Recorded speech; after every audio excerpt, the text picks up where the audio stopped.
ओम श्री परमात्मने नमः।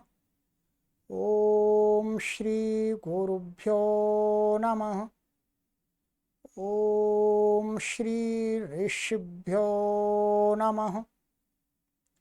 ओम सहना भवतु सहनौ भुनक्तु सह वीर्यं करवावहै तेजस्विनावधीतमस्तु मा विद्विषावहै।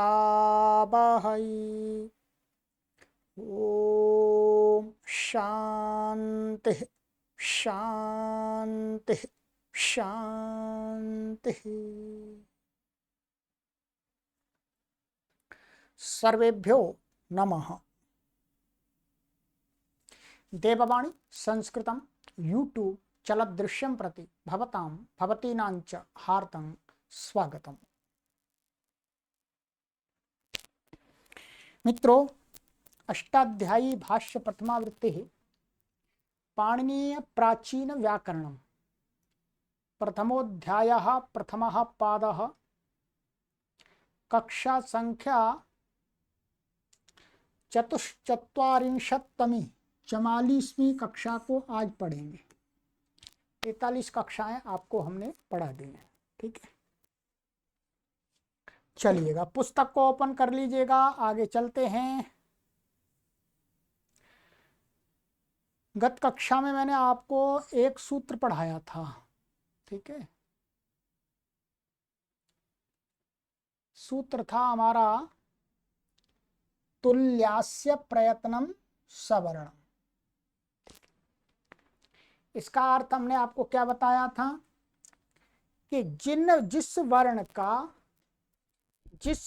के साथ समान स्थान हो और समान ही आभ्यंतर प्रयत्न हो, अर्थात जिन दो वर्णों का समान ही स्थान है और समान ही आभ्यंतर प्रयत्न है,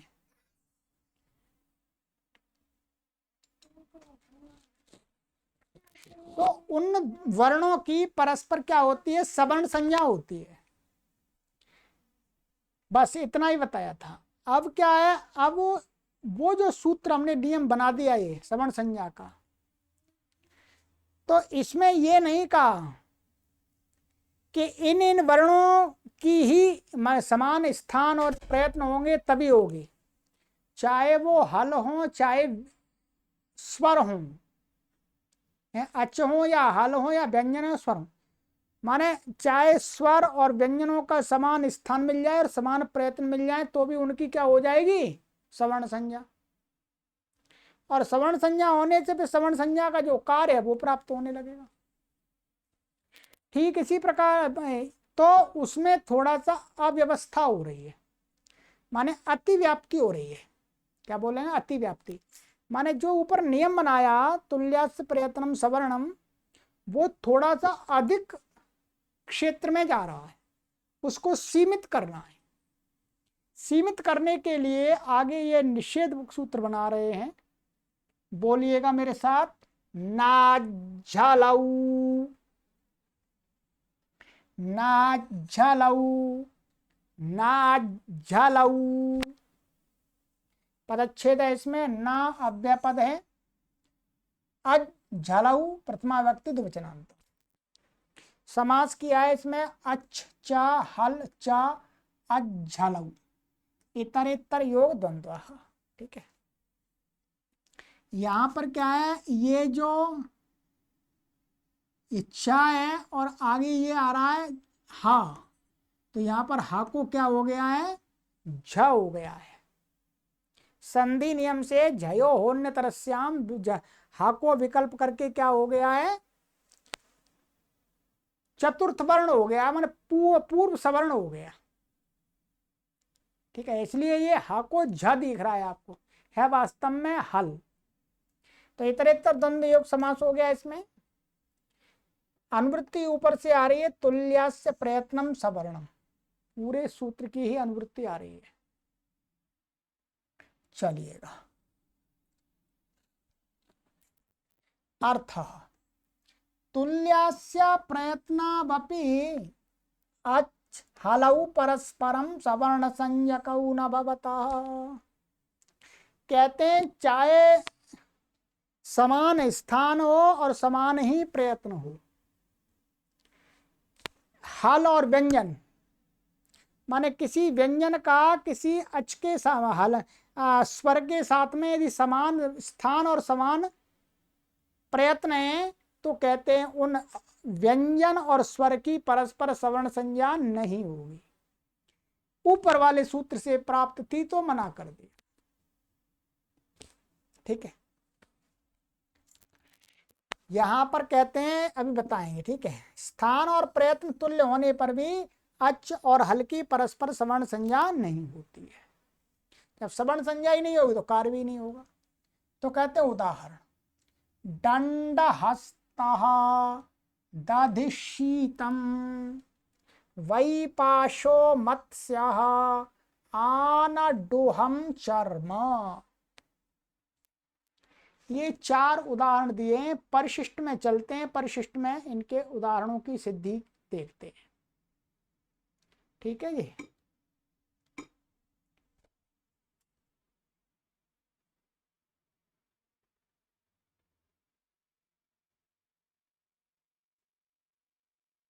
ये परिशिष्ट पीछे बनी हुई है पुस्तक के अंदर। ठीक है, नाच झलऊ दंड हस्त, जिसके हाथ में दंड हो उसको दंड हस्ता बोलते। ऐसा मनुष्य, दंड हस्ता ये समास है। दंड हस्तयो यस्य सह दंड हस्ता, या हस्ते कह सकते हैं। तो दंड हस्ता समास होकर के यहाँ पर ये शब्द बन जाता है। इसमें 2 शब्द हैं, आप देख रहे हैं, या दंड और हस्त। तो यहाँ पर कह रहे हैं दंड का के अंतिम आ, दंड में जो ये आ है, ठीक है, और हस्त के हा, हस्त में हमने हा ले लिया, ऐसा हा, हा के बाद आ और रह जाएगा, वो अलग है इसमें। ठीक है, तो कार्य में आ हा को ही करना है। इन दोनों वर्णों का स्थान, इनका क्या स्थान है, आ और हा का। अकुह विसर्जनीयाः कंठ्याः, अकुह विसर्जनीयाः कंठ्याः। इसका भी है, इसका भी है। वर्णोच्चारण शिक्षा 22 में सूत्र से कंठ है। तथा ये तो स्थान दोनों का एक हो गया, इसका भी, इसका भी। आ का आभ्यंतर प्रयत्न क्या बताया था, विवृत कर्णाः स्वराः, तो विवृत बताया था, माने स्वर है आ, तो इसका जो आभ्यंतर प्रयत्न है वो क्या है, विवृत। एवं हा, ध्यान देंगे, हा का भी महर्षि पाणिनि ने वहां एक शिक्षा में सूत्र बनाया, विवृत कर्णा वा। जो ये शा, शा, सा और हा, इनको बताया है कि इनका आभ्यंतर प्रयत्न विवृत भी है। ठीक है, ये आप वर्णोच्चारण शिक्षा मैंने पढ़ाई है आपको, उसमें पढ़ाया है कि एक तो इसका ईषद विवृत है, इनका ऊष्म, ऊष्म शब्द, ऊष्म अक्षरों का, और विवृत करना वा, विवृत भी माना है इनका। ठीक है, विवृत जब इसका मानेंगे तब क्या होता है, जो हा है उसका विवृत हो गया। तो अब दोनों इनका, आ का भी क्या स्थान कंठ है और प्रयत्न विवृत है, हा का भी स्थान कंठ है और प्रयत्न विवृत है, आभ्यंतर दोनों का समान है। अब दोनों का समान है तो इसका मतलब तुल्य से प्रयत्नम सवर्णम से इन दोनों की क्या हो जाएगी, सवर्ण संज्ञा। भाई इसके साथ में इसका स्थान और प्रयत्न समान है, इसलिए दोनों परस्पर क्या है, सवर्ण संज्ञा वाले हो गए। दोनों के स्थान और प्रयत्न तुल्य सवर्ण संज्ञा, दोनों की सवर्ण संज्ञा प्राप्त होने लगी। अब जब सवर्ण संज्ञा प्राप्त हो गई तो कहते हैं कि अका सवर्ण दीर्घ लगने लगेगा।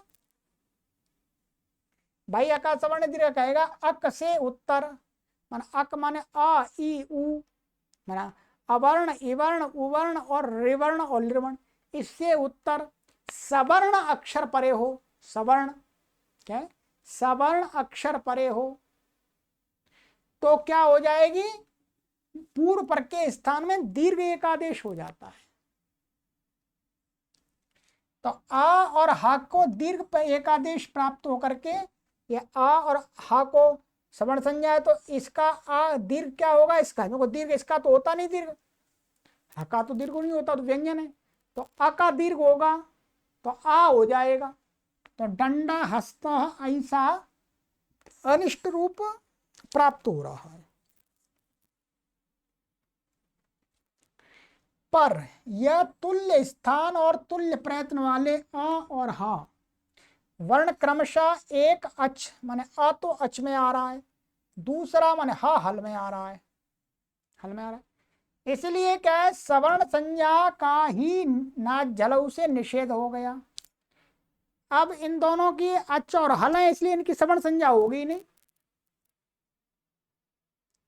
हल और अच है, इसलिए जब सवर्ण संज्ञा ही नहीं हुई तो सवर्ण अच परे मिलेगा ही नहीं, इनको सवर्ण मिलेगा ही नहीं परे, सवर्ण परे नहीं मिलेगा तो फिर उसको दीर्घ होगा ही नहीं, तो इसलिए ये यहां पर निषेध करने का ये लाभ मिल गया। इत्यादि स्थानों में क्या प्राप्त हो रहा था,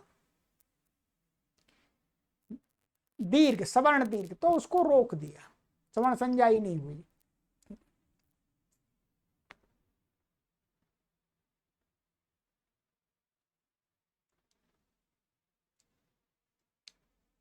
अब आगे दूसरा दधि शीतम, ठंडा दही, ठीक है, ये ठंडा दही। अब यहां पर क्या है, दधि का ई एवं शीतलम का श, दोनों का स्थान क्या है, इच्व शास तालव्या, माने ई वर्ण और श तालु स्थान है, ठीक है, वर्णोच्चारण से सूत्र है, तालु होने से समान है। प्रयत्न भी क्या है, पूर्वत, पूर्वत मानी ये विवृत करना, स्वरा, स्वर का विवृत, और विवृत करना, वो विवृत करना वा ऊष्मों का विवृत भी होता है, तो जो श है ये भी विव्य है ऊष्म है, तो इसका भी विवृत माना गया, इसी सूत्र से माना गया, यहाँ पर देख लीजिएगा, इससे ही श का भी क्या माना गया, विवृत। तो दोनों के ई और श के समान स्थान और समान प्रयत्न हो गए, सवर्ण संज्ञा होने से यहाँ पर भी दीर्घ प्राप्त हुआ का सवर्ण दीर्घ से। तब नाथ जलऊ ने कहा नहीं, समान स्थान वाले होते हुए अच और हल होंगे तो परस्पर उनकी सवर्ण संज्ञा नहीं होगी, तो ई अच श हल है, दोनों प्रकृत सूत्र से सवर्ण संज्ञा का ही निषेध हो गया, तो दीर्घ हुआ नहीं, ऐसा का ऐसा ही रह गया, दधिशीतम, ठीक, ये हो गया।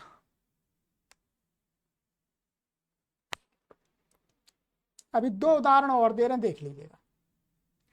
वैपाशो मत्स्य, विपाशी भवः माने व्यास नदी में होने वाली मछली को वैपाशो मत्स्य बोलते हैं, ठीक है। अब यहाँ पर सिद्धि है इसकी, जहाँ का इसका प्रयोजन है सूत्र का, वो आगे चल के देखें, सिद्धि देखिए। तो विपाशी, तो विपाश यहाँ पर क्या, अर्थ व धातु और प्रत्यय प्रातिपदिकम से इसकी प्रातिपदिक संज्ञा है, ज्ञाप प्रातिपदिकात लग करके यहाँ पर अधिकरण में सप्तमी लानी है, क्योंकि हमने यहाँ पर सप्तम्यंत का विग्रह किया है, क्या किया है, सप्तम्यंत का विग्रह किया है, तो इसलिए गी आ गया पूरा, विपाश गी, ठीक है। स्वादि उत्पत्ति करेंगे केवल आधारो अधिकरणम और सप्तम में अधिकरण है, जैसे सप्तमी आ जाएगी, ठीक है। और यहाँ पर फिर क्या है, यहाँ इसमें समर्था नाम प्रथमाद बा और प्राग दीप तोण, वो शालिया आदि के समान समझना है आपको। समर्था समर्थ ये दो हैं यहाँ पर, के समर्थों में जो प्रथम है ये प्रथम है और दूसरा भव है, यहाँ भव दिखाया नहीं है वास्तव में, यहाँ भव भी आएगा, भावा और सु ऐसा आता है। ठीक है, अब भावार्थ में प्रथम ये इनमें ये समर्थ है, तो इसमें जो प्रथम शब्द है, वैसे प्रथम यहां से नहीं, प्रथम यहां से माना गया है तत्र भवः, माने तत्र यहां पर ये लिया है, ये प्रथमा, ये प्रथम है। यहाँ तत्र ये किसको कह रहा है? विपाश को। तो प्रागतिक तोड़ के अधिकार में तत्र भवा के अर्थ में अण प्रत्यय होगा। बस अभी आपको इतना ही समझना, बाकी आपको चौथे अध्याय में समझ में आएगा। ठीक है, तो विपाश गी और भव अर्थ में अण आ गया तो वो हट गया, भव हट गया, अण आ गया। अब यहाँ पर इसकी क्या है? तद्धिता से तद्धित संज्ञाएं। ठीक है, क्या है? तद्धिता से तद्धित संज्ञाएं, चार एक छत्र, तो तद्धिता तद्धित संज्ञा होने से कृत तद्धित समासाश्च। ठीक है,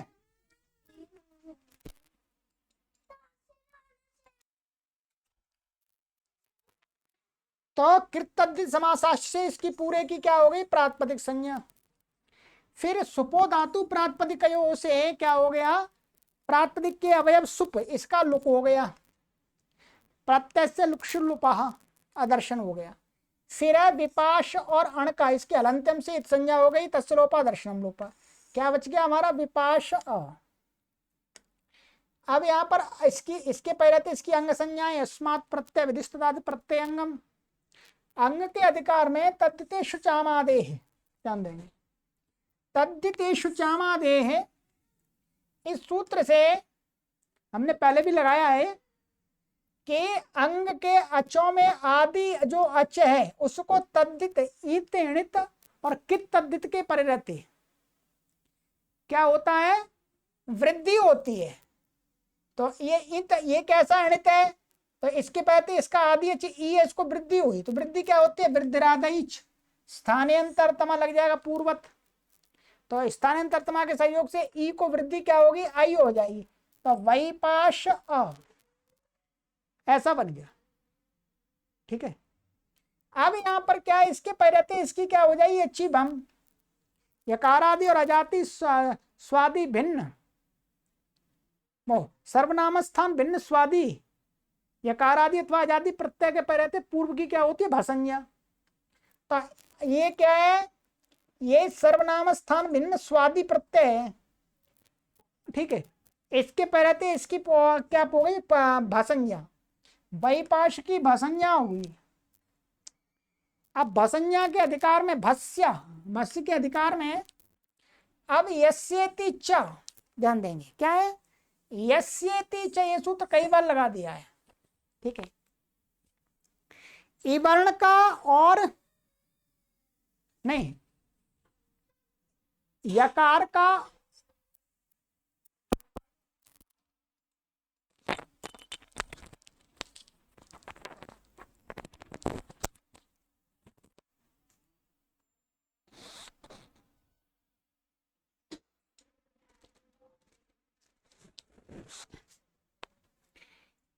तो यहां पर क्षमा कीजिएगा, थोड़ा डिस्टर्ब हो गया।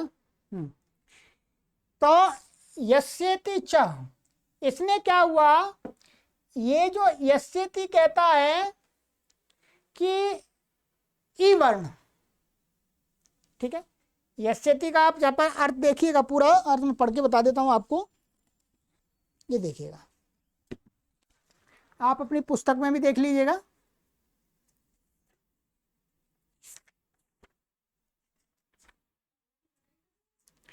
यह इवर्णान्तस्य अवर्णान्तस्य चांगस्य भस्य ईकारे तद्धिते च परतो लोप भवति। क्या? इवर्णांत माने इवर्णांत और अवर्णांत अंग, ध्यान दीजिएगा, इवर्णांत और अवर्णांत अंग की कैसा? भसंज्ञक को ईकार प्रत्यय परे हो अथवा तद्धित प्रत्यय परे हो तो क्या हो जाता है? उसका लोप होता है। अब यहां पर क्या है? ये तद्धित परे है, ध्यान दीजिएगा, यही देखिएगा, यस्यति से शका लोप प्राप्त हुआ। शका लोप क्यों प्राप्त हुआ उसका कारण बता रहे हैं, क्योंकि कोई कहेगा यस्यति च तो ई वर्ण और अवर्ण का लोप करता है, तो कहते हैं क्योंकि यस्यति च से अवर्ण और ई वर्ण का लोप कहा है। किसका कहा है?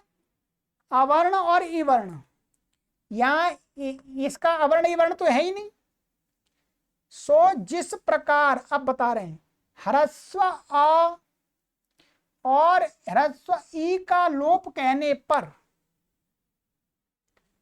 यहां पर ह्रस्व ई अ और ये है ई, दीर्घ अवर्ण और तथा दीर्घ ईवर्ण का भी सवर्ण संज्ञा होने से लोप हो जाता है। यहां पर सूत्र में तो क्या है, ह्रस्व अ और ई को मिलाकर के यह बना लिया है, ठीक है। तो यहां पर क्या है, यदि अंग के अंत में, भसंजक अंग के अंत में ह्रस्व अ हो चाहे दीर्घ हो, दोनों का होता है, क्योंकि दोनों आपस में सवर्ण संज्ञक हैं।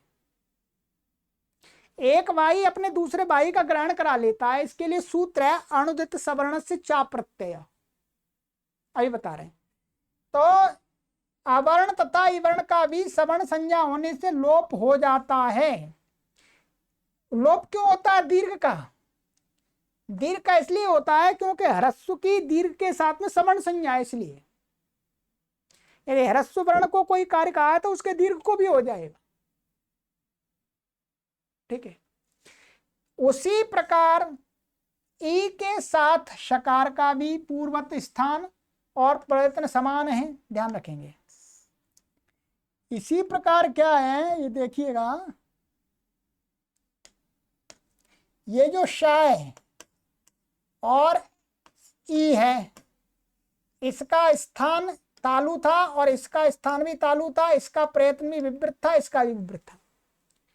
तो जिस प्रकार से ह्रस्व इकार दीर्घ ईकार का भी ग्रहण करा लेती है सवर्ण संज्ञा होने के कारण से, ठीक है, वैसे ही अपने सवर्ण मन इसके साथ सवर्ण इसकी संज्ञा भी होती है, तुल्यास प्रयत्नम सवर्ण से सवर्ण संज्ञा इसकी भी है, तो इसको भी ग्रहण कराएगा। माने ई को कहा हुआ कार्य दीर्घ ई को भी होगा और श को भी होगा, बता रहे हैं। तथा प्रयत्न समान होने से, माने तुल्यास प्रयत्नम सवर्णम से सवर्ण संज्ञा है। एवं आगे बता रहे, अणुदित सवर्ण से चा प्रत्यय से सवर्ण शकार का ग्रहण होकर लोप पाया। ये कहता है कि अण के अंतर्गत, माने अण प्रत्याहार के अंतर्गत जो वर्ण होते हैं और उदित होते हैं वो अपने सवर्ण के ग्राहक होते हैं। अर्थात कोई किसी, माने ये मानिएगा अ को कोई कार्य कहा है तो आ का जो सवर्णी है उसको भी हो जाएगा, ये सवर्णी का भी ग्रहण कराने का अनुमति देता है। तो अण प्रत्याहार के अंतर्गत ई आ रहा है, तो ई अपने सवर्णी का ग्रहण, माने अपने ई को कहा हुआ कार्य उसके जितने भी सवर्णी उन सबको हो जाएगा। तो श की भी सवर्ण संज्ञा है, तो श की सवर्ण संज्ञा होने से यस्यति च से श का लोप पाया। पर क्या है, ई तो अचय, श क्या है हल। तो इस कारण से क्या कर दिया, नाथ झलऊ ने निषेध ही कर दिया सवर्ण संज्ञा का, कि इसकी इसके साथ में सवर्ण संज्ञा है ही नहीं, क्योंकि ये तो हल है वो अचय। जब सवर्ण संज्ञा ही नहीं है तो फिर ये लगेगा ही नहीं, यस्यति चक लगेगा ही नहीं, क्योंकि उसको तो ये आ को लोप यहाँ पर आ ई है ही नहीं है, ई का सवर्ण भी नहीं है। हाँ दीर्घ होगा, होता तो हो जाता। तो इस कारण से हल होने से सवर्ण संज्ञा का ही नाच झलऊ से निषेध हो गया, तो लोप नहीं हुआ। अब पूर्वत स्वाद्युत्पत्ति करके वही पाशा बन गया। पूरा समझ में आएगा, कोई परेशानी नहीं है, ठीक है। काफी आपको समझा दी चीजें, अब इतनी पकड़ में आ सकती हैं।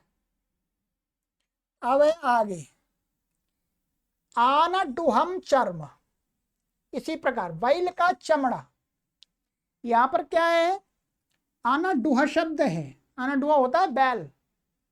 तो अनडुह शब्द से क्या करते हैं, प्राणी रजता दिभ्यो ऐ से ऐ प्रत्यय होता है विकार अर्थ में, ठीक है। आपको भी पूरी सिद्धि नहीं करनी, इतना समझ लीजिएगा। अनडुह शब्द से ऐ प्रत्यय होता है, इसका ये यहाँ चला जाता है और तद्देशु चामादे से वृद्धि हो जाती है, इसको अनडुह को क्या हो जाएगी, वृद्धि हो जाएगी। ये डोहा, और ये है आ, आई का आ, ये तैसरी तदित समाधि से को वृद्धि हो गई, आना डोहा ऐसा बन गया, आन डोहा और आ। अब यहां पर आना डोहा आ रहा, यहां भी यस्य ती जैसे अवर्ण के साथ हा का स्थान और प्रयत्न समान है, ये बताया था। तो यस्य ती क्या करता, अवर्ण का भी लोप करता, भसंजक अवर्ण का। तो अ का लोप करता है, तो अ के कहने से अ का जो सवर्णी जो होगा दीर्घ आ है वो भी आ जाएगा और ह भी आ जाएगा, क्योंकि तुल्यास प्रयत्नम सवर्णम से ह की भी सवर्ण संज्ञा प्राप्त हो रही थी। तो सवर्ण का ग्रहण होने से अनुदित सवर्ण से चा प्रत्यय से होकर के, मैं सवर्ण का ग्रहण ये कराता, वास्तव में कोई पूछे कि सवर्ण संज्ञा तो हो गई, पर सवर्ण संज्ञा होने से एक के ग्रहण से दूसरा सवर्णी का ग्रहण कौन कराता है, तो वो कराता है अनुदित सवर्ण से चा प्रत्यय। ये बताता है अण प्रत्याहार के अंतर्गत जो वर्ण है वो अपने सवर्णी के ग्राहक होते हैं, माने बोधक होते हैं। ठीक है, अपने सभी जो सवर्ण संज्ञा वाले हैं।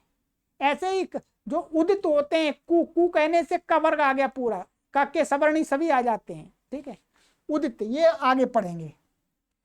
तो कहते हैं ये हो गया हमारा, तो हा का लोप पाता है ऐसे तीचा से, सो सवर्ण संज्ञा का निषेध होने से नहीं होता है, शेष पूर्वती यानी स्वादि उत्पत्ति करके आन डुहम, ये नपुंसकलिंग है, चर्म तो यहाँ नपुंसकलिंग हो जाएगा, अमी पूर्वा से वो अतो अम से अम हो जाएगा, अमी पूर्वा से पूर्व हो जाएगा, तो आन डुहम चर्म, इस प्रकार से सिद्धि बनेगी।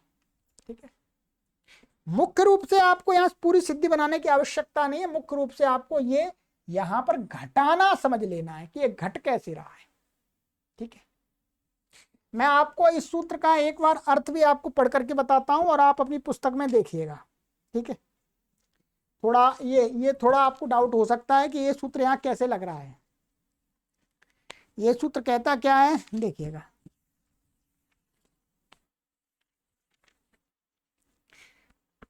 ये कहता है कि अण प्रत्याहार उदित च सवर्णस्य ग्राहको भवति स्वस्य च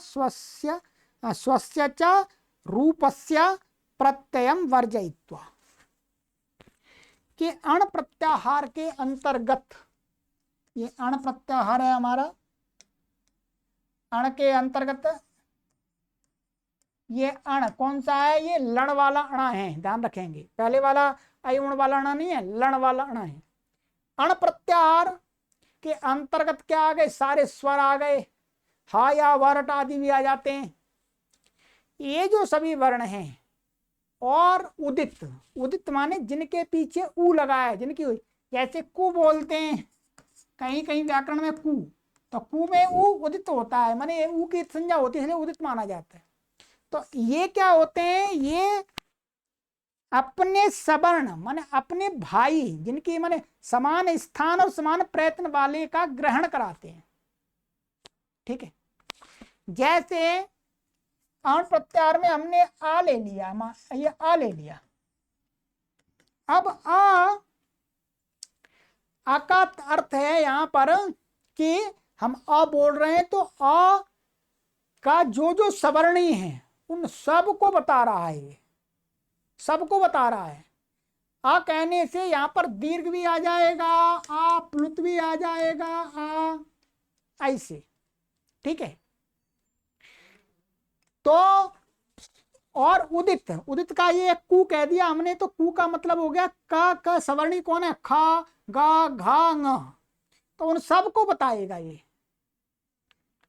तो ऐसे ही यहां पर क्या है, यस्य तीच में ह्रस्व आकार और इकार लिया है, तो ह्रस्व इकार और आकार है वो अपने सवर्णियों का भी ग्रहण कराने लगते हैं। ह्रस्व आकार का भी लोप होता है, इकार का भी होता है, और दीर्घ आकार का भी होता है, दीर्घ ईकार का भी होता है। वैसे ही सवर्ण संज्ञा होने पर श का और ह का भी प्राप्त हो रहा था, उसको रोक दिया, अर्थात उसकी सवर्ण संज्ञा का ही मना कर दिया। तो अब अनुदित सवर्ण से चा प्रत्यय सूत्र क्या करेगा, अ कहने से केवल और केवल जो 18 प्रकार के आकार हैं उनका ही ग्रहण कराएगा, उन्हीं को बताएगा। उसमें व्यंजन नहीं आएंगे। ठीक है, चलिएगा, ये हमारा सूत्र कंप्लीट हो गया।